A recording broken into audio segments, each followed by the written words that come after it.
Rendez-vous avec Basile. Bonsoir Basile. Groupe Marc, solution en uniforme, vous présente Rendez-vous avec Basile.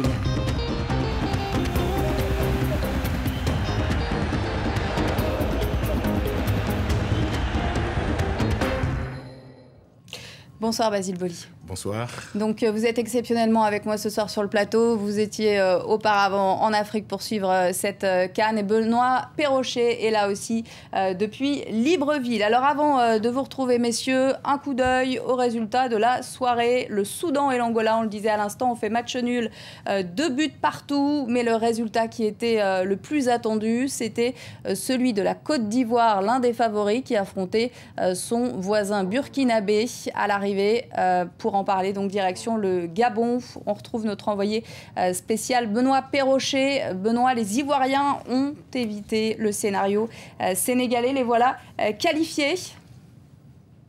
Oui, les Ivoiriens qualifiés pour les quarts de finale. Deuxième pays à atteindre ces quarts de finale après la Guinée équatoriale. Le Burkina Faso est lui éliminé comme le Sénégal hier soir. Les hommes de Paulo Duarte qui ne peuvent malheureusement s'en prendre qu'à eux-mêmes.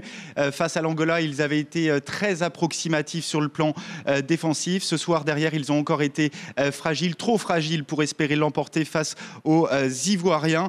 Ils s'inclinent à 2-0 avec un but marqué contre leur camp. Pourtant, on a vu de belles choses du côté des étalons avec Jonathan Pitroipa, avec Dagano. Ils ont même touché la barre en deuxième période, mais ce soir, ils sont éliminés à un groupe qui manque encore un petit peu d'expérience sans doute, mais un groupe qu'on devrait retrouver très vite pour la prochaine Coupe d'Afrique des Nations qui se déroulera dans moins d'un an en Afrique du Sud. Côté ivoirien, on est un peu rassuré sur leur niveau de jeu. Ils ont été très rigoureux, très disciplinés ce soir. Le statut d'un postulant au titre. Merci Benoît. Je me retourne maintenant vers Basile. La Côte d'Ivoire qui passe. On ne peut pas vraiment parler de surprise, mais on a senti quand même une certaine fébrilité. C'est vrai que la Côte d'Ivoire n'est pas encore au niveau où les téléspectateurs et les supporters voudraient la voir, mais elle gagne, elle ajuste petit à petit son jeu, et puis on attend le rendement habituel de Didier Drogba et de Yaya Touré. J'espère en tout cas que les Ivoiriens vont nous prouver qu'ils sont vraiment les favoris. Allez, on passe maintenant à une nouvelle rubrique dans cette émission. C'est la question. La question que vous pouvez poser à Basile Boli via le site internet de notre partenaire. Ce soir, c'est la question de Maxime qui a été choisie. Que pensez-vous de l'évolution du niveau de jeu de la CAN ces dernières années ? Pour l'instant, le niveau est plutôt mi-figue, mi-raisin, mais cela dit, les équipes comme le Sénégal, qui ont fait un super parcours pendant les éliminatoires, n'ont pas encore ont été éliminées. La Côte d'Ivoire, qui est favori, est en train de monter crescendo.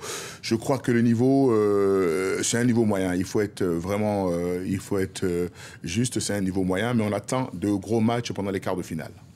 Et selon vous, cette compétition permet-elle de faire émerger une ou des équipes préparées pour pouvoir gagner un titre mondial lors des prochaines éditions? C'est aussi une question que l'on pose ce soir. Oui, c'est un peu trop tôt à le dire. C'est vrai que les équipes africaines n'ont pas encore le niveau pour gagner une Coupe du Monde. Faut être juste aussi. Cela dit, on attend encore que les grands pays comme l'Égypte, le Cameroun, qui ne participent pas à cette Coupe d'Afrique, nous donnent encore une certaine joie comme d'antan, et surtout la Côte d'Ivoire, qu'elle puisse montrer ses qualités comme l'a fait le Ghana en 2010, et on espère en tout cas avoir une bonne équipe qui va passer au moins les quarts de finale, c'est-à-dire les demi-finales dans les prochaines Coupes du Monde. Oui, c'est intéressant parce que vous attendez donc à de la joie, du plaisir quand vous regardez ces équipes de football africains. On jette un coup d'œil, Basile et Benoît, maintenant aux rencontres de ce vendredi. Tunisie-Niger pour ouvrir la journée. Et derrière, le match décisif, a priori, attendu en tout cas, le match Gabon-Maroc. Et ce match attendu, on le vivra avec vous à Libreville, Benoît Perrochet. Oui, le Maroc, Sonia, qui n'a plus le choix désormais après leur défaite face à la Tunisie lors de la première rencontre. Il va falloir gagner face aux pays hôtes, ça n'est jamais facile et surtout dans ce stade de l'amitié à Libreville, devant un public qui sera tout acquis à la cause des hommes de Gernot-Rohr. On a rencontré ce matin le sélectionneur du Maroc, Eric Guéretz, qui fait un petit peu d'ironie. Écoutez-le. On est bien, on a 0 point, donc il y a toutes les raisons au monde de se sentir à l'aise, quoi. C'est normal qu'on est tendu. C'est le tournoi le plus important de ma vie d'entraîneur. C'est le premier et j'espère pas le dernier. Mais donc, on est venu ici avec des grandes ambitions. Et tu vois qu'il y a des choses qui manquent pour être là où on veut y aller. Donc, crispé, je ne voudrais pas dire, mais que j'ai quelques soucis. Là, je crois que c'est compréhensible. Voilà des Tunisiens en revanche qui avaient montré de belles valeurs collectives lors de la première rencontre face au Maroc lundi dernier. Ce n'est peut-être qu'une façade puisqu'il y aurait des clans dans ce groupe dirigé par Sami Trabelsi. Il y en a un qui survole un petit peu tout ça, l'expérimenté Adel Chedli, un ancien milieu de terrain de Sochaux qui dispute là sa dernière CAN, c'est sa 4e. Il prendra sa retraite internationale très vite. Une victoire en finale ici, ça aurait forcément une saveur particulière. On va l'écouter tout de suite. Ça sera ma dernière parce que j'ai décidé d'arrêter ma carrière internationale. J'ai commencé par une victoire en Coupe d'Afrique. J'aimerais sincèrement terminer par une 2e CAN après le CHAN. Donc ça me ferait super plaisir pour ma famille, pour moi, et puis pour la mémoire de ma mère et de mon frère. Ça me ferait super plaisir. Merci Benoît Perrochet, bonne soirée à vous. Le Niger, il va en être question. On clôt cette émission avec le festival de Cannes. C'est ce qu'on appelle le festival de Cannes. Basile, merci d'avoir été avec nous ce soir, comme tous les soirs, pour cette compétition. Le festival de Cannes, c'est l'information décalée de l'actualité du foot africain vue par Xavier Chemisseur. L'équipe de France a eu son affaire du bus de Naïsna avec des joueurs refusant d'aller s'entraîner en pleine Coupe du Monde de football. Les Lions indomptables ont eu leur Algérie-Cameroun. Partis dans un bras de fer contre leur fédération, les Lions ont tout bonnement refusé de se déplacer pour participer à ce match amical. Les sanctions n'ont pas tardé, 15 matchs de suspension pour Eto'o, considéré comme le chef des mutins. À l'appel de ses coéquipiers, il a tout de même vu sa peine allégée et réduite à 5 rencontres.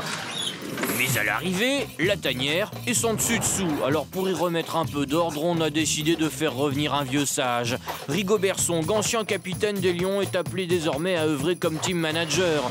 Une décision loin d'être idéale, à en croire le vieux lion Roger Mila, qui rappelle que Song et Eto'o ont eu quelques différends par le passé. Song permettra-t-il aux Lions indomptables de retrouver de la cohésion? On le verra peut-être dans un prochain épisode.